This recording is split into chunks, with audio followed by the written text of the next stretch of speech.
የተወደዳችሁና የተከበራችሁ ተመልካቾቻችን ለዛሬ ለተማክሰኞ የካቲት 3 ቀን 2018 ዓ.ም ያዝንላችሁ የምሽት ዜናዎች ከዚህ ሰዓት ጀምሮ ወደ እናንተ የምናደርስላችሁ ይሆናል። በቅድሚያም ርዕሰ ጉዳዮቹን እንጠቁማችሁ።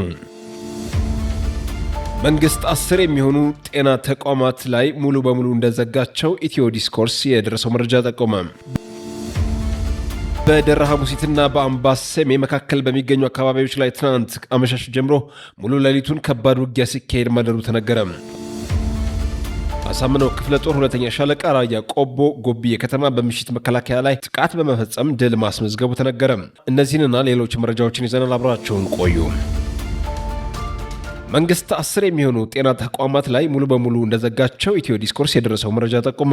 በአማራ ፋኖ ብሔራዊ ንቅናቄ በምዕራብ አማራ ቀጠና ቴዎድሮስ ዕዝ 105ኛ ኮር በ44ኛ ክፍለ ጦር በጎጃም አገው ምድር በባንጃ ወረዳ በሳትማ ዳንጊያ ቀጠና ስር የሚገኙ 10 የህዝብ አገልግሎት መስጫ ጤና ተቋማት በወረዳው ጤና ጥበቃ ጽሕፈት ቤት በቀጥታ ትዕዛዝ ከጥር 27 ቀን 2018 ዓ.ም ጀምሮ እንዲዘጉ መደረጋቸው ኢትዮ ዲስኮርስ የደረሰው መረጃ ያመለክታል። ከዚህ ወር ጀምሮ በእነዚህ የጤና ተቋማት መስጫ ተቋማት ውስጥ የሚሰሩ ከ85 በላይ የሚሆኑ የተቋማቱ ሰራተኞች ደሞዝ እንዳይከፈል ለወረዳው ፋይናንስ ጽሕፈት ቤት የእግድ ደብዳቤ በፍሬህይወት መኩሪያው በኩል ተጽፎ ደርሷል ተብሏል። መንግስት የሕክምና አገልግሎት መስጫ ተቋማት እንዲዘጉ ትዕዛዝ ማስተላለፉ ነው ኢትዮ ዲስኮርስ ያረጋገጠው። በባንጃ ወረዳ አስተዳደር ምክር ቤትና በወረዳው ጤና ጥበቃ ጽሕፈት ቤት ቀጥታ ትዕዛዝ ሰጭነት የተዘጉ የህዝብ አገልግሎት መስጫ የጤና ተቋማት ኢትዮ ዲስኮርስ በዝርዝር ደርሶታል። በዚህም መሰረት ዳንጊያ ጤና ጣቢያ፣ ሱርታ ጤና ጣቢያ፣ ዳንጊያ ኪዳን ምሕረት ጤና ኬላ፣ አከና ጤና ኬላ፣ አሰም ጤና ኬላ፣ ጃንጉታ ጤና ኬላ፣ ሱርታ ጤና ኬላ፣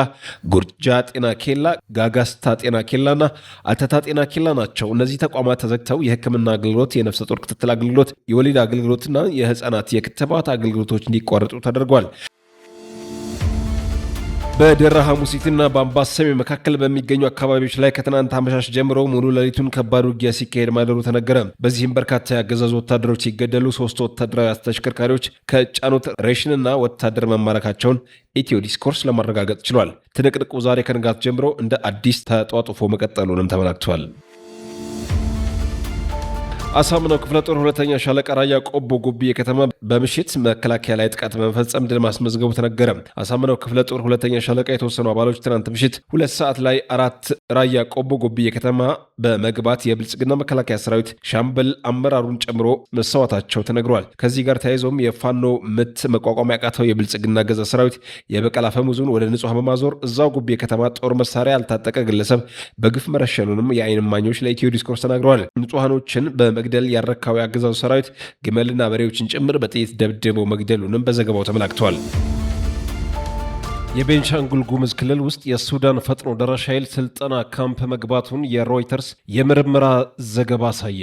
እርስ በእርስ ጦርነት ውስጥ የምትገኘው ሱዳን በሚጎራበተው ቤንሻንጉል ጉሙዝ ክልል ውስጥ የአማጺው የሱዳን ፈጥኖ ደራሽ ኃይል የስልጠና ካምፕ መግባቱን ከምንጮችና ከሳተላይት ምስሎች ማረጋገጡን የዜና ወኪሉ ሮይተርስ አስታወቀ። የተባበሩት አረብ ኤሚሬቶች ስልጠና ትሰጥበታለች በተባለው በዚህ ካምፕ ውስጥ የሚገኙት አብዛኞቹ ምልምሎች ኢትዮጵያዊ እንደሆኑ ምንጮች መናገራቸውም የዜና ወኪሉ ዘግቧል። ሮይተርስ ዛሬ ማክሰኞ የካቲት 3 ቀን 2018 ዓ.ም ያወጣውን የምርመራ ዘገባ ያጠናቀረው የኢትዮጵያ መንግስትና የዲፕሎማቲክ ምንጮችን በመጠቀም እንደሆነ ጠቅሰዋል። ከኢትዮጵያ የደህንነት ተቋም እና ከዲፕሎማቲክ ማህበረሰቡ የተገኙ የመረጃ ልውጦች እንዲሁም ካምፑን የሚያሳዩ የሳተላይት ምስሎችም በዘገባው ውስጥ ተካተዋል። የሮይተርስ ዘገባ እንደሚያመለክተው ከ2015 ዓ.ም ጀምሮ ከሱዳን ጦር ጋር እየተዋጋ ያለው አማጺ ኃይል ስልጠና ይሰጥበታል የተባለው ካምፕ የሚገኘው በቤንሻንጉል ጉሙዝ ክልል መንጌ በተባለ ስፍራ ላይ ነው። ካምፑ የሚገኝበት ስፍራ ኢትዮጵያ፣ ሱዳን እና ደቡብ ሱዳን የሚያዋስን እንደሆነ እንዲሁም ከድንበሩ ያለው ርቀት 35 ኪሎ ሜትር እንደሆነም ዘገባው ላይ ተጠቅሷል። የሮይተርስ ዘገባ አንድ ከፍተኛ የኢትዮጵያ መንግስት ባለስልጣንን ጨምሮ 8 ምንጮች የተባበሩት አረብ ኤሚሬትስ የሰፈሩን ግንባታ በገንዘብ እየደገፈች እንዲሁም ለቦታው የወታደራዊ አሰልጣኞችና የሎጂስቲክስ ድጋፍ ማቅረቧን ገልጸዋል ይላል። ካለፈው ዓመት ሚያዝያ አንስቶ የደን ምንጠራ እንዲሁም የብረት ጣሪያ ያላቸው ህንፃዎች መገንባታቸውን እንደተረዳ ዘገባው አመልክቷል። ጥቅምት ላይ ደግሞ ካምፕ ውስጥ ድንኳኖች መተከላቸው ተጠቅሷል።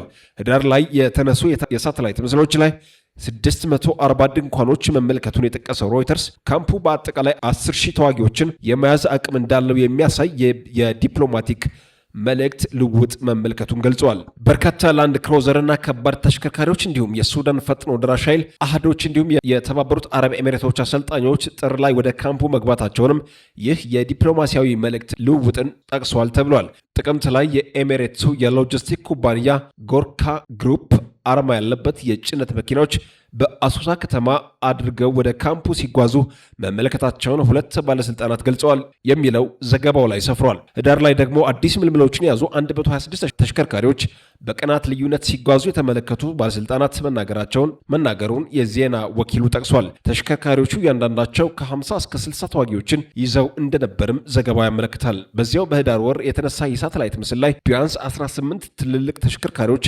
ካምፕ ውስጥ መታየታቸውን ሮይተርስ ገልጸዋል። የሮይተርስ ትንታኔ እንደሚያመለክተው የተሽከርካሪዎቹ መጠን፣ ቅርጽና ዲዛይን የኢትዮጵያ መከላከያ ሰራዊትና አጋሮቹ ወታደሮችን ለማጓጓዝ ከሚጠቀሙባቸው ሞዴሎች ጋር ይመሳሰላሉ ሲልም ዘገባው ላይ ጽፏል። ይሁን እንጂ እነዚህ ተሽከርካሪዎች በአሶሳ በኩል ሲያልፉ የታዩት ስለመሆናቸው በገለልተኝነት አለማጣራቱን አስረድቷል። ከኢትዮጵያ የደህንነት አገልግሎት የውስጥ ማስታወሻ የተገኘ የተባለው መረጃ ደግሞ እስከ ጥር ወር መጀመሪያ ድረስ 4300 የፈጥኖ ደራሽ ኃይሎች ተዋጊዎች በስፍራው ወታደራዊ ስልጠና እየወሰዱ እንደነበር አሳይቷል ተብሏል። የተዋጊዎቹ የሎጂስቲክስና የወታደራዊ አቅርቦት ትጥቅ የሚቀርበው በተባበሩት አረብ ኤሚሬትስ እንደሆነ ከውስጥ ማስታወሻ መመልከቱን የዜና ወኪሉ አስታውቋል።